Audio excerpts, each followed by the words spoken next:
Coach, it's been a minute since we saw you. What's the first few months on the job been like? A whirlwind, in a good way. Exciting, fun. The most fun part had been, when you make a change like this and you assemble a staff, that time that you spend together as a staff. Mm-hmm. Obviously, most of us have been together, but we've added 3 or 4 new guys, and so all of those guys getting familiar with one another and getting familiar with me, and then taking that into the gym with the guys, because that familiarity allows us to teach and to communicate in a uniform fashion. So, so it's been fun. It's been exciting. When coaches recruit, a lot of times, obviously, you refer to what you've done in the past or the guys who are returning from the previous year. Yeah. You inherited a team with only 5 or 6 guys on the roster. How did you and your staff tailor your recruiting sales pitch to all these transfers that you brought in? Yeah, from a basketball standpoint, systematically, we had to talk about what we've done in the past, and we've had to show footage of that. And unfortunately, all of that footage is of another team and another life, right? But it matters. It matters what that vision looks like, and some of that we'll have to adapt to who we have and the differences in the level of play and the conference and all of those things. We take all of that into account, but there are some things that will remain consistent across the board for us. So we're able to communicate that stuff with these guys. When we identify guys that we think fit us, we've got good footage to show them of why we feel that way. Was size a priority to bring into the roster? It seems like there's a big influx of that, just completely 180 from what was kind of here before. Yeah, well, you know what?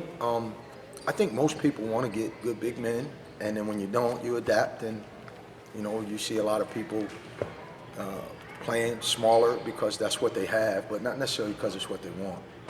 If you got a 6'5" guy that can play big, you go and you try to win with that. But you'd rather have a 6'10" guy who does those same things if you can find them.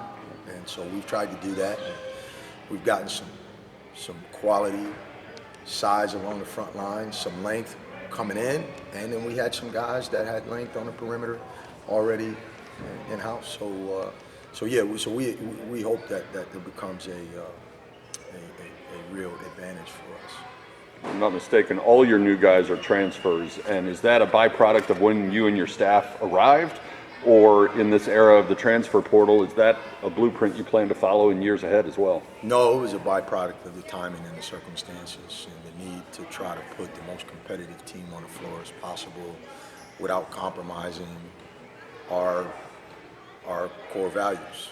And so we felt like we were effective in doing that, but we also brought in 5 guys who have at least 3 years of eligibility.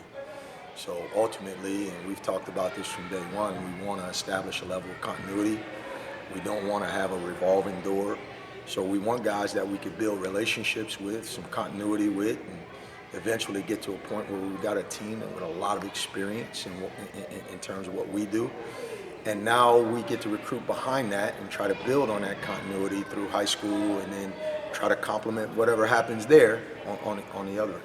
Samuel Williamson seemed like to be the one that kind of really kick-started it all. What were your conversations like with him in the process, and just how excited is he to be back home in Texas? Yeah, I think he's excited, and I think he could feel my excitement, our excitement about him. And anytime you're trying to get a fresh start as a transfer, you want to find somebody that you think really believes in your ability, and you're going to get an opportunity to be the best version of yourself, whatever you think that is. And I think there was a synergy between he and I that he's going to play his best basketball, and I believe that. I believe he's going to, whatever he's capable of, he's going to do that at SMU. What does he bring to the table from what you've seen? Yeah, high motor, strong basketball IQ, tremendous athlete, terrific rebounder, finisher, great teammate, toughness, a lot of quality attributes with Sam that I'm excited about. How many of your new guys did you have previous relationships with, either the players or their coaches at their previous universities, or did you just start from scratch going into the portal, identifying players? Most of them there was a previous connection somewhere. But Sam, Jefferson, and Mo were all guys that it happened organically within the time frame since we've been here. Those other situations were really strong trust relationships that had been built before I got here. So did you rely on Steph and the other returning players more than you normally would have, since you and your staff are new to SMU? Obviously, you could sell what you did before at Georgia State, but did you rely on them more than you would normally to sell the campus and the community and the city of living in Dallas? No, we were just honest that we're learning as we go, and we're going to learn with you. When we were doing a tour of the campus, I didn't really know where the hell I was going and what I was doing, and we were just honest about that. We know the reputation of the school academically. The beauty of it jumps out at you. Obviously, all you got to do is get on a golf cart and drive around, and the facilities and the campus speaks for itself.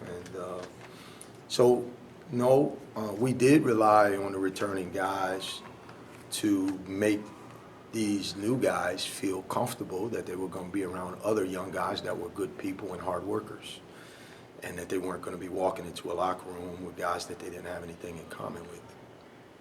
You added a familiar face to your staff with Jaray Foster.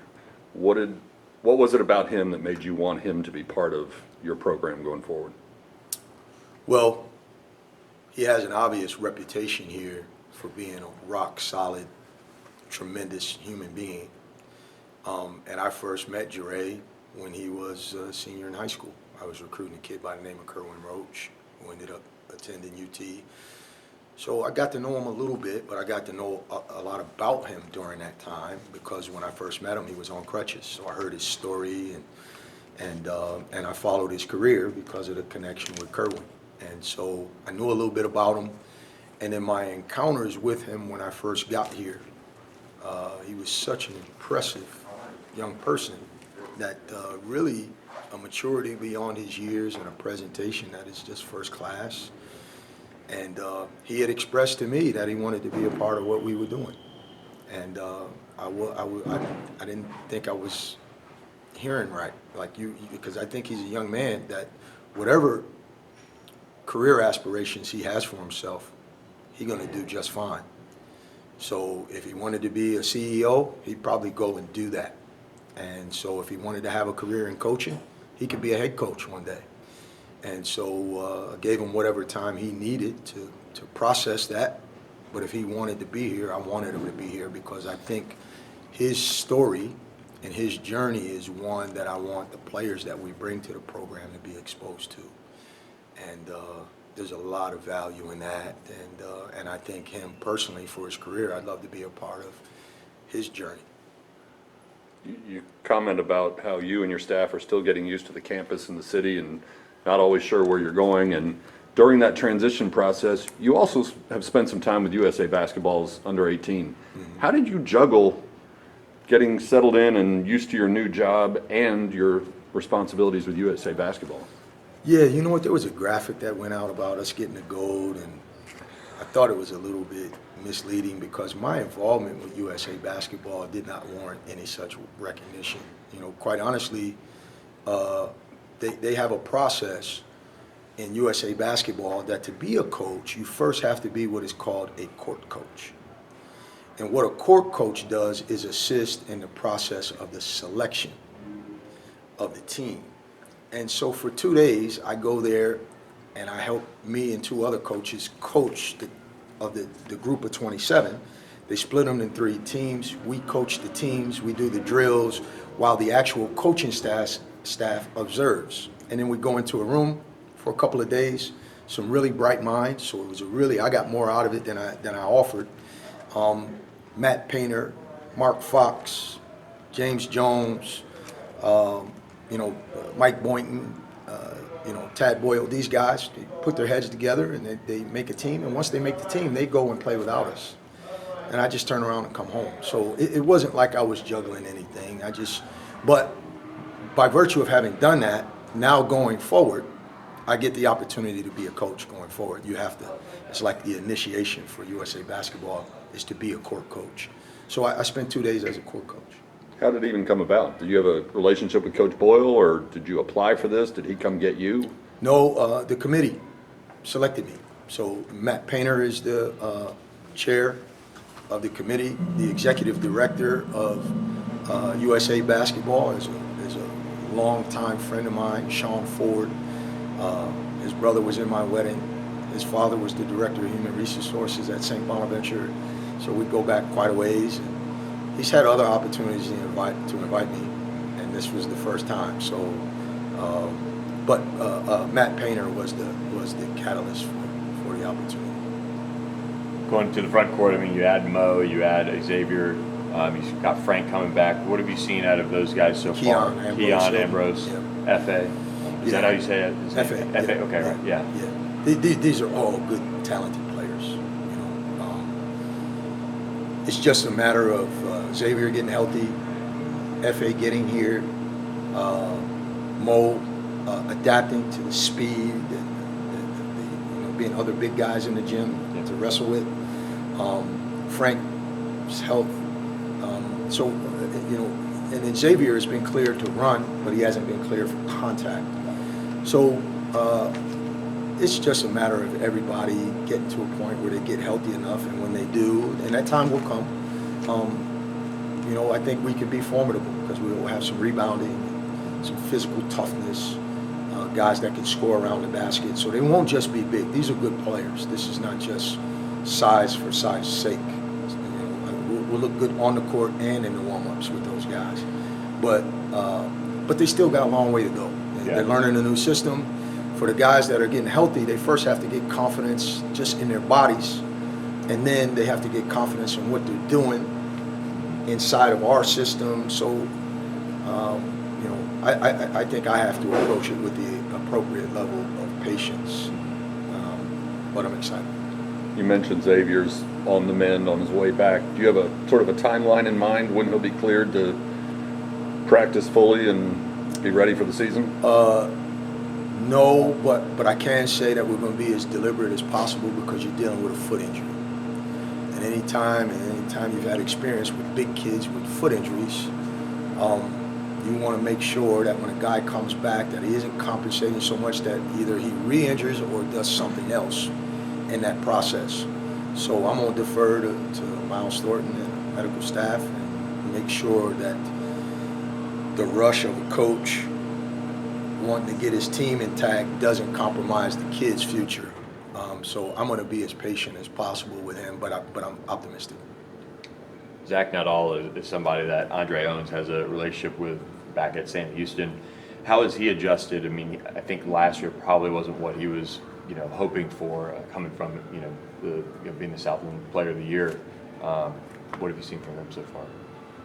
He's a connector for sure, and he doesn't need any adjustment personally, socially. He's the man, and he's made us feel comfortable. My family, he's calling my daughter little sis already. He's just got an unbelievable personality. He's another one who's expressed the desire to get into coaching. I hope he does, and if he does, I want to be a part of that journey. As far as the basketball piece, I need more from him. I need guys that want to score. I love guys that can go get a bucket. And my expectation is that he plays with more aggression and confidence. And I don't see that from him quite yet. But I want that from him because I know he's got it in him. And sometimes it takes a while to realize who you're really playing for, right? And I'd like him to go out and make mistakes and play through them and play with an air of confidence. And you need that on this team. And, I've always seen guys in general say they want the role that they see somebody else have. And then they get it, and they get overwhelmed by it. The whole careful what you wish for thing. I don't think it applies to Zach, but we'll see. And I think there's a couple of guys there who have a chance to elevate their game inside our team. And we're going to try to empower them to do that. He's right over there, but it seems like anything you tell them, tell us maybe. Steph, probably the best pure shooter on the team last year, but just didn't get as much time as you might think. What have you seen from him in his development so far? Great person, very funny, and very talented. Really, there's not much he can't do on a basketball court. He's not just a shooter. He can really play. And he can do some things that he doesn't value enough yet. You know, he can be a very good defensive player. And sometimes with kids with his skill set, they get stereotyped into he's just a shooter or he's not athletic enough or whatever. But he can defend, he can rebound, he's got toughness, he can do it all. And I've always believed that it's hard to shoot the ball from the bench. So how do you get the kind of role and playing time that allows you to play for a coach who's going to be pissed if you don't shoot it? And it's just to really do some of the gritty things that actually help a team win. And so as he gets better at wrapping his arms around those things, he's one of the better shooters I've ever seen. I'm so happy he's on our team. And I hope he's in the game a lot. Zurich Phelps is somebody that came in and played a good bit as a freshman, won a state title at Duncanville, Mr. Basketball. Have you seen him bounce back from, you know, what was a tough end to the season with kind of the injury and things like that? Yeah, I mean, as far as I'm concerned, he ain't bouncing back from anything. We're starting fresh, right? But I will say he's got a world of talent, and he's going to have a big role for us. And I do think he's tough on himself. He's demanding of himself, and because of that, sometimes he can get in his own head a little bit. And you know, I want him to play with some freedom and then take that responsibility and be a consistently good decision maker while being aggressive, right? And that's a lot to ask of a young person that's getting thrust into a big role, but he's got the ability. He wants to do it. And again, he's another guy at his size. There's nothing on a basketball court that you would ask of him that he's not capable of. And so in due time, I think we'll see the best version of Zurich. On scheduling, saw the report that the Dayton series is fired up. I think Arizona State is on there, could be wrong. And then I think there's a holiday tournament. Do you have any other scheduling kind of updates or how you're moving along? I know when Almost we had a scoop there, huh? I know, yeah. I know when we first talked, you kind of, it sounds like you keep it a little internally as far as your strategy, but if you have any scheduling updates. Well, I mean, I think the fan base is going to be excited about the schedule. You know, the Dayton thing is out there. You know, I was torn about playing the game because they had already played them. You know, I really want to extend our brand through scheduling. I think that's part of what you do in scheduling is by virtue of who you select to play, you're associating your brand with that brand. And Dayton is a good one. You know, they've kind of done some of the things we aspire to do. So it's a good one. But we've been down that path, but it was the best one available because I think one of the things that people don't understand in scheduling, that if you want to put together an NCAA tournament-worthy schedule, then you have to play quad one teams. Well, quad one teams want to play other quad one teams. So when we call people a quad one and we say we'd like to play you, they're saying, well, we're not so sure you're one of us. So what value do we get from playing you? Because we don't know who Jaray Foster is. We don't know these guys that you have, and we don't know if you're good enough, whether you're going to help our cause. So we could aspire to play all these great games, but those teams don't see the same value in us at this particular juncture.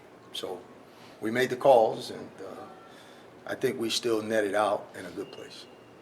You mentioned all these guys that you've brought in. You're adding obviously a lot of experience, veteran players, but everybody on the roster is brand new to you and your staff. Is this, from a standpoint of you teaching your system, is this almost like inheriting a roster with 14 freshmen? No, it's not, because these guys have been well coached. So there's guys who understand certain concepts, even if the terminology is different, in a way that most freshmen don't. So it's not like freshmen, it's more like newcomers. I'd say that, because freshmen are really starting from scratch. They don't understand the competitiveness of a Memphis game or a Houston game. Like, these guys know that much, either from being here or where they're coming from. They've been in some competitive situations. They've been in some good practices. They've heard good terminology, and they all come from guys who have good backgrounds as coaches. So we do have a gym full of guys like Keon, for example, who was really well coached by a terrific coach and a really good team who he was behind some really good players. So now he's going to get a different kind of opportunity, but he's not starting from scratch as a player, but he is learning our system from scratch. But there's some built-in stuff there that he brings to the table. Ricardo Wright averaged 14 points a game in college for John Dunn, who's been at Seton Hall and Siena, been a head coach for many years.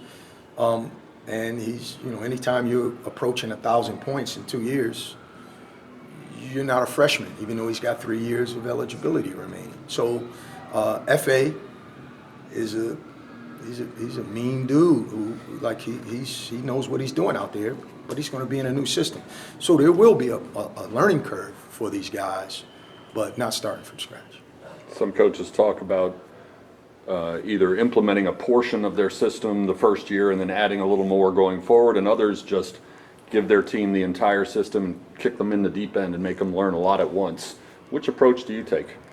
Common denominators, like what do I know we have to get in? And then as you're doing that, try to learn your personnel and say, well, what we did here doesn't apply for this team in this way, and then try to get better from there. But there are some common denominators that go into winning, and we try to address those things every day, defensively and offensively, and then teach some basic stuff, but leave ourselves some wiggle room. How did you go about looking at players that maybe didn't get much time and were entering the portal and balancing that and saying, okay, they can fit here and they can have a role and they can contribute, versus guys that you of course know played a lot, like you mentioned, FA?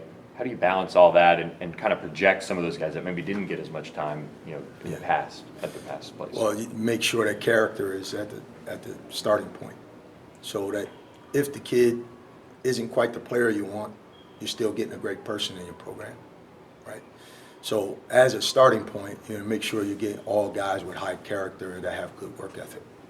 So if they're bringing that and they were playing in the Pac-12 or the SEC, they're probably somewhere in the ballpark, and then it's just a matter of trying to take what they do bring and empower them so that they can become the best version of themselves in this new opportunity that they have.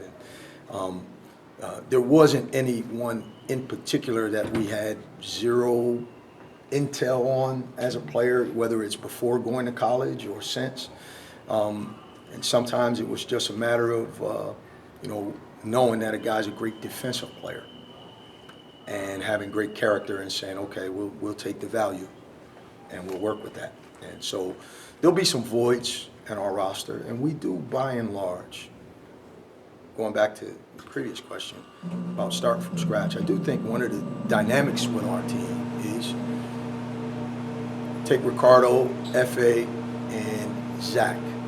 There's something to be said about walking off the court with 15 or 20. Just knowing you can do that you have that experience. Because now when someone's asking you to do it on a consistent basis, if you've never done it before, then on what basis would you expect someone to be consistent producer? And so we have some guys who have done it on a consistent basis at a different level. So you'd like to get those guys believing that they can do it. And there's some other guys with some ability. I think Zurich maybe averaged 3 points a game. Well, he won't do that this year. He should be a double-digit scorer on his worst night. He should piece together a bad 11-point game. He's a good enough player to do that. And so there's an expectation there. But there's going to be a night where we're playing against somebody early in the season who shouldn't be in the game with us. I won't feel that way. I'm like, but we're going to be in some battles because we're going to be looking around at who's going to take the shot, who's going to make the play. And we're going to have some breakthroughs in order for those guys to really start to believe in themselves, coupled with what we're doing, and that it works, and that, all of these things. You got to go through that stuff when you're a new coach, and we're prepared for all of those messages. Just last one for me, and you might laugh at it or whatever, but is this the roster? This is it? Are you expecting any other changes or anything like that? That's a good question. Okay. How about that? And that's my answer. Okay, cool. When you first got hired, you inherited a team with half a dozen players coming back from last year. Did you have to sit down with them and sell them on your vision of what this program is and almost re-recruit them so maybe they didn't walk out the door too? No, I just tried to get to know them